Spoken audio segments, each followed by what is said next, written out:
ती देवी जिला कोणी रोखू शकत नाही, ती शक्ती जिला जग घाबरतं, तीच आहे देवी प्रत्यंगिरा.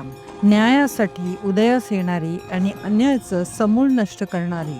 आज जाणून घेऊया या अद्भुत रौद्र देवतेची महाकथा. भगवान विष्णूंनी घेतला होता नरसिंह अवतार. हिरण्यकश्यपूचा वध केल्यानंतरही भगवान नरसिंहांचा राग शांत होत नव्हता. अख्खं विश्व अस्तित्वाच्या सीमेरेषेवर उभं होतं. तेव्हा देव, ऋषी, गंधर्व सगळे भयभीत झाले होते. तेव्हा भगवान शंकरांनी घेतला एक दुर्मिळ अवतार, शरभ अवतार. त्यांनी भगवान नरसिंहाला शांत करण्याचा प्रयत्न केला, पण ते काही शांत होईना. भगवान नरसिंहांचा रौद्र आक्रोश थांबेना.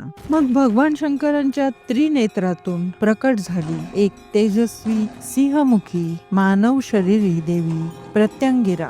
प्रत्यंगिरा देवी भगवान नरसिंहांसमोर उभ्या राहिल्या. त्यांनी प्रेमाचा हात फिरून भगवान नरसिंहांचा राग शांत केला. त्या रौद्र शक्ती समोर फक्त त्यांचंच सामर्थ्य ठरलं शांत करणारे. देवी प्रत्यंगिरा म्हणजे उग्रता, रक्षण आणि विध्वंस यांचं त्रिवेणी संगम. त्या काळासुरांच्या, जादूटोण्याच्या आणि अंधकाराच्या शक्तींचं समूळ उच्चाटन करतात. त्यांच्या नावाचा उच्चारही नकारात्मक शक्तींना दूर फेकतो. तांत्रिक साधनेमध्ये अमावस्येच्या रात्री देवी प्रत्यंगिरा यांची पूजा केली जाते.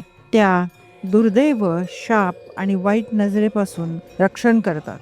त्या देवता नाही, त्या स्वतः शक्ती आहे. त्या भक्तांना अभय देतात आणि दुष्टांचा संहार करतात. प्रत्यंगिरा देवीचं स्मरण करा, त्याच तुम्हाला अंधाराकडून प्रकाशाकडे घेऊन जाईल. देवी प्रत्यंगिरा की जय.